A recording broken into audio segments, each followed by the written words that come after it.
Hey guys, Jin Graves here. Just doing a friend's tag video. Um, with the Otaku Dads Unite wink, if you know the reference. Anyway, but Otaku Mike actually made a tag for us guys, so I decided I've done it for Amaskio J and I've done it for Rerun Ransom, so why not do one for Otaku Mike?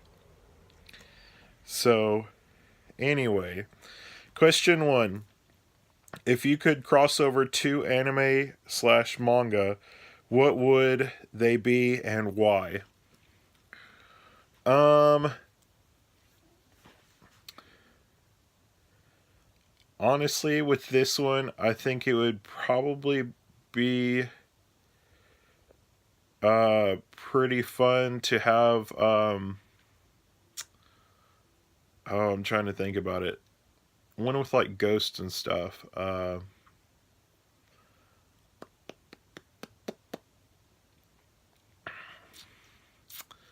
Can't think of one right now. Um, I know I just recently read one too, and now I can't even think about it. Crap. We'll just pick another one then. That's fine. We'll just roll with it. Um, so, two that would be really cool probably together. I would have to say, um, I would think would probably be one like Speed Grapher. If you know that one, Speed Grapher is a there's this thing in like your DNA that makes you susceptible to this girl's kiss. Whenever she kisses you or gives you any of her saliva, it activates that gene and you get like some kind of like superpower. Um, Speedgrapher in it, the main guy is a photographer, and she ends up. He tries to figure out about the secret organization, and she ends up kissing him and finding out that he has this gene. And basically, what he does is when he's looking through his camera, he can look through it, and whatever's on the other side of it, when he takes the picture, blows up. Um, so I'd probably have to say like I Am a Hero with the zombies and everything, and probably that because the guy's power doesn't last forever. So it would be pretty cool to see that because he would have to use it wisely. I think he's only got so many shots to do it before it starts hurting his eye and making it bleed. Kind of like when Sasuke overuses his Sharingan and stuff, or Mangekyo Sharingan. I guess the regular one didn't do that. Um, but yeah, and it makes his eye bleed and whatnot. So I think putting that situation in a post-apocalyptic world would be pretty cool. I can't remember the guy's name, but it was fantastic. But yeah, putting him in a zombie apocalypse kind of world and having to figure out all that other stuff would be fantastic. So um, I would definitely pick those two to go together. Um, if you were magically transported into an anime world as yourself, what would it be and why? Um, this one's actually a really good question. I always bring up during questions like these of genetic material, kind of. There is kind of a little bit of what some people talk about of if you did do crossovers or anything like that, what if there was something where like your essence didn't meet up with it? Um, you never know if you get transported to the world and everybody has superpowers. Would you automatically get those superpowers or would you not? Do you going into a new world, does it give you the gene? Does it give you this? Does you having your own superpowers, is there something that nullifies it or anything else like that? So I always find it really cool asking those questions too. And so to me, probably the easiest one that you would be able to do anything like that and not have to worry about any of those consequences. Um, you know, just because, hey, let's make things complicated. Um, but I would say would probably be like the Pokemon world. I would probably do that one. It would be fun. I mean, everything would automatically be there already.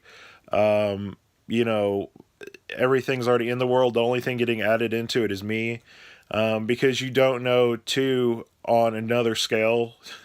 If you get thrown into a different world, if you're going to be like a test subject or something, kind of like if you watch an alien movie and everybody wants to operate on the alien because they're different. So I would probably say something like that. But yeah, Pokemon. And I mean, hey, Pokemon. Real life, that would be amazing, right? So that would be my answer for question two. Number three, name the most underrated anime in your opinion. Otaku Mike also put something else on this one too. One that nobody talks about. So if it's just underrated in general, I would probably have to say just because of recent talking to people, Fairy Tail. But no, a really underrated one would be going back kind of to the question one with the what I brought up with the ghosts and stuff. Um, I think would be Moyo and Roji's BSI or Bureau of Supernatural Investigation. Um, I've seen people read Boozer and Black Cat and everybody talk about it, but Moyo and Roji is one of my favorite gems, and not a lot of people have really read it or have gotten into it or whatever, but it is super good. I believe that one is probably one of the most underrated series. And I think since I've talked to a lot of people, only one person has ever brought it up to me, that it was on one of my lists of my top 100 manga. And that was it. I only had one person ever talk to me about it. So it was kind of funny um, having that and, getting this question because that would be my pick for sure. Just because there's a lot of people that don't actually know about it. But it is super, super good. Question four. If you could bring back any one manga creator from the dead, who would it be and why? Um, I kind of thought about this one for a little while. Bringing back Tezuka or somebody like that would be great. Just to kind of see how the world's kind of unfolded more for manga when they started it. But um, honestly, and I'm thinking of this selfishly, guys, I would probably want the writer for High School of the Dead to come back, um, just so he could actually finish High School of the Dead. Um, and that way we could finish off reading it and whatnot, because right now it's unfinished and nobody's ever going to step up to the plate to finish it. So it's a little upsetting, but that's who I would pick. Totally, totally, totally.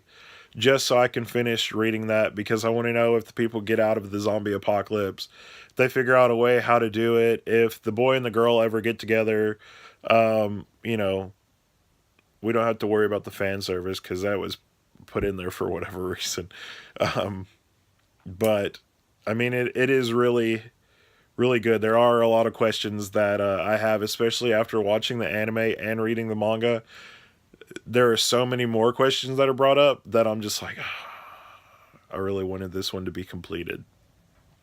So, and then question five: what is your holy grail in your collection?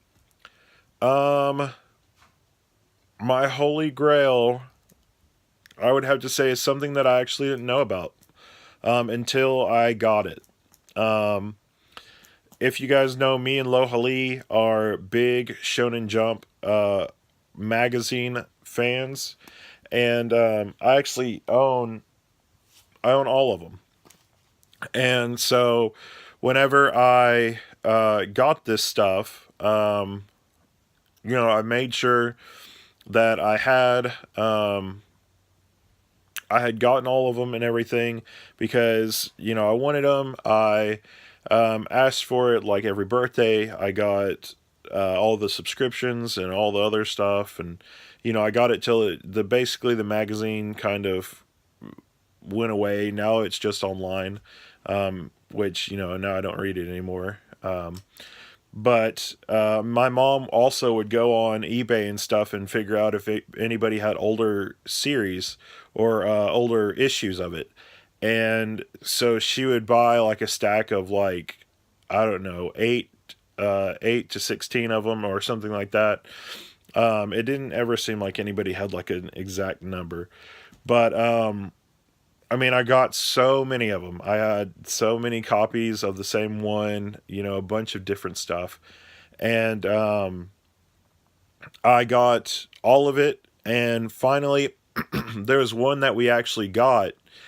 And I got it, and it was great. It was like the last part that was going to finish out my whole collection of it, or the second to last, and then I was going to just be up to date and current. And in one of these two packages that I got with all these magazines in it, there was actually a little bitty one that, I mean, was like this big. Wasn't hardly that big at all. Had maybe a chapter of all this other stuff, and it was the first thing that actually came over to say, hey, would you guys be interested in this? It was just kind of a trial run to see if anybody would want it, you know, all this other stuff. And so it's got like 6 first chapters in it. That's all it's got. But it's called Shonen Jump Magazine Zero. And I mean, that was probably one of the best holy grails that I probably got. I didn't know, like I said, I didn't know that's what it was at the time until I actually sat down and got to open the boxes and actually look at them and whatnot. But having that, I never would have thought that that was a thing or whatever, and I just randomly got it in one of those. So I would probably say that's probably one of my holy grails in my collection, just because it was the starting point of when Shonen Jump said, hey, we're going to go to America and start trying to publish this magazine and putting our manga out and all this other stuff. It just, you know, it means a lot. So I would probably have to say that's probably my holy grail that's in my collection. Which, I mean, you could probably get it for like peanuts, maybe offline. But yeah, and I mean, it was unexpected. So short of, you know, like some of the more valuable series and ones that I hold dear and stuff, I mean, that would probably be the biggest thing in my collection that is a holy grail that I just randomly got that I didn't know about. But yeah. So, I mean, I guess I kind of consider everything in my collection. The pops, the manga, if I have any anime, that's actually anime that I bought myself. Any of that is all kind of a holy grail, but that's the one that really stands out a lot. So, anyway, I would recommend you do this tag. I'm going to throw this out for a couple of you guys. I know some of you guys are already going to do it. Amascio J for sure. You know, Bizarre Individual. A bunch of these people are automatically going to do this. I want to pick out Steezy, though. I want you to do this tag because I want to know your opinion. And we got to get you back to your glory days, bud. So, anyway, that is this video. I will catch you guys later. Jingrave's out. Thanks for watching. Bye. Oh yeah, so one more thing. I just thought about it looking in the camera. So, I finally got Alex Armstrong right here. And what do you know? He's got glitter all over him. So, if you get him as a pop, just want you guys to know that there's glitter everywhere. Like his entire paint job looks like they painted him and then rolled him in glitter. So, that was it. Just wanted you guys to know that. I didn't notice it till I put him up on the shelf. I guess because like the lights were off in the house and it was just the sun, and then I came in here to rearrange some stuff because, as you guys know, I have the mystery jar that I had to pull stuff out for, and I did that and kind of rearranged my shelves, so I got more shelf space to put some more pops and stuff up there. But then the light finally hit him, and I was like, "Oh my gosh, why is there all this glitter on him?" But I mean, if you know him in the anime, then you know why. So I guess it makes sense. But I will catch you guys later. Thanks for watching. I'm Jen Graves. Do a OtakuMike's tag. Really good. And I will catch you guys later. Bye.